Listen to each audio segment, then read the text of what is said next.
আজকে আপনাদের এই মিছিলটা কিসের জন্য? আজকে যেভাবে রাজ্যে তিলোত্তমা থেকে শুরু করে তামান্না, তারপরে গত দিনে দক্ষিণ ক্যালকাটা ল কলেজে যে ঘটনা ঘটেছে তার প্রতিবাদে, এবং আগামী দিনে 25শে জুলাই আমাদের বিকাশ ভবন অভিযান রয়েছে, এবং 11ই জুলাই উত্তর চব্বিশ পরগনা ডিএম অফিস অভিযান রয়েছে সরকারি শিক্ষা ব্যবস্থার হাল ফেরানোর দাবিতে। এই দাবিতে আজকে আমাদের এই মিছিল। দেখুন, এর আগেও আমরা দেখেছি যে আনিস খান আরজি করের বিষয় নিয়ে তারা এখনো বিচার পায়নি, তাহলে কি এখানেও কি আপনারা এই বিচারটা কি পাবেন? আমরা আশা রাখি বিচার ব্যবস্থার প্রতি, আমরা এখনও আশা রাখি আনিস বিচার পাবে, আমরা এখনও আশা রাখি তিলোত্তমা বিচার পাবে, তামান্না বিচার পাবে, এবং এই কসবার যে মেয়েটিকে আগের দিন গণধর্ষণ করা হয়েছে ক্যাম্পাসের মধ্যে সেও বিচার পাবে। কারণ বিচার দিতে হবে, যতক্ষণ না বিচার হবে আমরা রাস্তায় আছি, রাস্তায় থাকবো। দেখুন যে তৃণমূলের নেতারা তারা তামান্নার বাড়ি যাচ্ছে, আর তামান্নার মাকে টাকা দিতে গিয়ে তামান্নার মা তার টাকাটা তার মুখে একেবারে ছুঁড়ে মেরেছে, যে কথা আমরা জানতে পারছি। তাহলে এখানে পুলিশ এখনো কিচ্ছু বলছে না কেন, কি জানাবেন? তামান্নার মার মেরুদণ্ডকে আমার স্যালুট, আমার প্রণাম। আমরা যখন গিয়েছিলাম তাদের পরিবারের সঙ্গে দেখা করতে, তামান্নার মা বলেছেন যে আজকে আমার একমাত্র মেয়ে, আমার একমাত্র সন্তান চলে গেল, আর ওই বেহায়াটা টাকা দিতে এসেছে। কতটা নির্লজ্জ করে এইরকম সময় গিয়ে সমবেদনা জানানোর জায়গায় সেখানে টাকা গুঁজে দিতে গেছেন, মুখ বন্ধ করে দিতে গেছেন। আজকে লজ্জায় আমাদের মাথা হেট হয়ে যায় পশ্চিমবঙ্গবাসী হিসাবে, যে এইরকম একটা সরকার চলছে যার নির্লজ্জ নেতা নেত্রীরা এরকম নির্লজ্জতা করে বেড়াচ্ছে প্রতিদিন প্রতিনিয়ত। আমরা এই ধিক্কার জানাই, তীব্র নিন্দা জানাই। দেখো যে এখানে আমরা যে জায়গায় দেখছি ওখানে বোম গুলি গালা পাওয়া যাচ্ছে, তারা কিন্তু বলছে আমরা তৃণমূলের নেতা না। আবার তাদের প্রোফাইলে গেলেই তাদের বড় বড় তৃণমূল নেতাদের সাথে আমরা সেলফি দেখতে পাচ্ছি। তাহলে কি এখানেই কোনো কি রাজনীতি চলছে? একদম।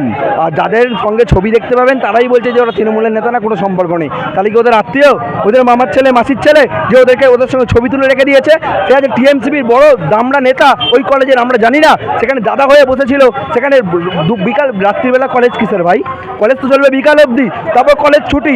আজকে প্রত্যেকটা কলেজে নির্বাচন নেই, সেখানে টিএমসিপি আড্ডামরাগুলো ইউনিয়নগুলোকে দখল করে রেখে দিয়েছে, আর দখল করে রেখে রাত দুপুর অবধি ফুর্তি চলছে, সেখানে মহিলাদেরকে ধর্ষণ করা চলছে।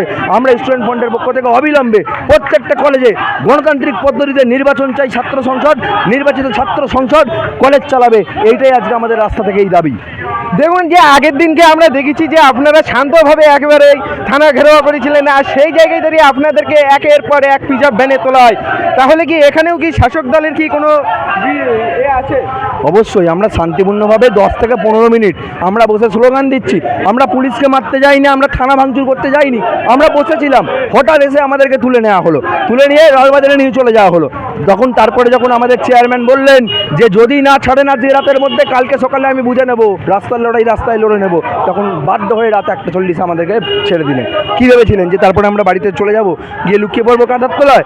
না, আমরা রাস্তায় থেকে লড়াই করা ছেলে। নওশাদ সিদ্দিকী, বিশ্বজিৎ মাইতির নেতৃত্বে তারা আমাদেরকে লড়াই শিখিয়েছেন।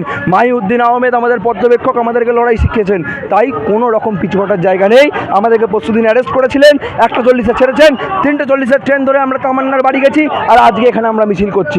আগামী দিনে প্রত্যেকটা জায়গায় মিছিল, প্রত্যেকটা জায়গায় বিক্ষোভ চলবে। আমার এই একেবারেই শেষ প্রশ্ন, আমরা যে সমস্ত ডিজিটাল মিডিয়া অর্থাৎ সাংবাদিক যারা কাজ করছে তারা কিন্তু একেবারেই যে দল আছে এখন সরকারের যে দল পশ্চিমবাংলায়, তারা কিন্তু একের পর এক মারছে আমাদের। তাহলে এই বিষয়ে আপনি কি বলবেন? আমাদের একাধিক কর্মীদের ভয় দেখানো হচ্ছে। দেখুন, আমাদেরকেও যেভাবে বিরোধীদেরকে কন্ট্রোল করার চেষ্টা হচ্ছে, এরা কোনো রকম বিরোধিতা পছন্দ করে না। এরা চায় সাংবাদিকরাও এদের দালালি করবে। যেভাবে প্রশাসনের বড় বড় উচ্চকর্তা, পুলিশ, বিডিও, এক একটা ডিএম তারা যেভাবে দালালি করছে, এরা চায় আপনারাও ওইভাবে দালালি করুন। আপনারা যে দালালি করছেন না, এটাই ওদের রাগ। কিন্তু ওরা যতই রেগে যাক, ওরা যতই ভয় দেখাক, আপনারা আপনাদের লড়াই থামাবেন না। পিজ্জাতা নওশাদ সিদ্দিকী আপনাদের পাশে আছে, আমরা আপনাদের পাশে আছি। আপনার নাম পরিচয়? রাকেশ বেরা, স্টুডেন্ট ফ্রন্ট পশ্চিমবঙ্গ রাজ্য কমিটির সভাপতি। তো এই মুহূর্তে দেখতে পাচ্ছেন আমরা রাকেশ বেরার সাথে কথা বলেছি। রাকেশ বেরা কি বলেছে আপনাদেরকে শোনাবো। আর যে ছবি আজকে দেখতে পাচ্ছেন একের পর এক A9 বাংলায় দেখানো হচ্ছে। ইতিমধ্যে দেখতে পাচ্ছেন মশাল নিয়ে যে মিটিং হচ্ছে, একের পর এক নারী ধর্ষণ। যে বাংলায় পশ্চিম বাংলায় মুখ্যমন্ত্রী মমতা বন্দ্যোপাধ্যায় বলে এই বাংলা চাই মেয়ে, এই বাংলা চাই মেয়ে, অর্থাৎ সেই জায়গায় দাঁড়িয়ে আজকের মেয়েরাই তারা আজকের নিরাপত্তা নেই, সেই বিষয় নিয়ে আজকের সরাসরি আমাদের ক্যামেরার সম্মুখীন হয়ে কি বলেছে আপনাদেরকে শোনাবো। শুনতে থাকুন বিস্তারিত খবর A9 বাংলা। আর A9 বাংলা এগিয়ে থাকে, এগিয়ে রাখে।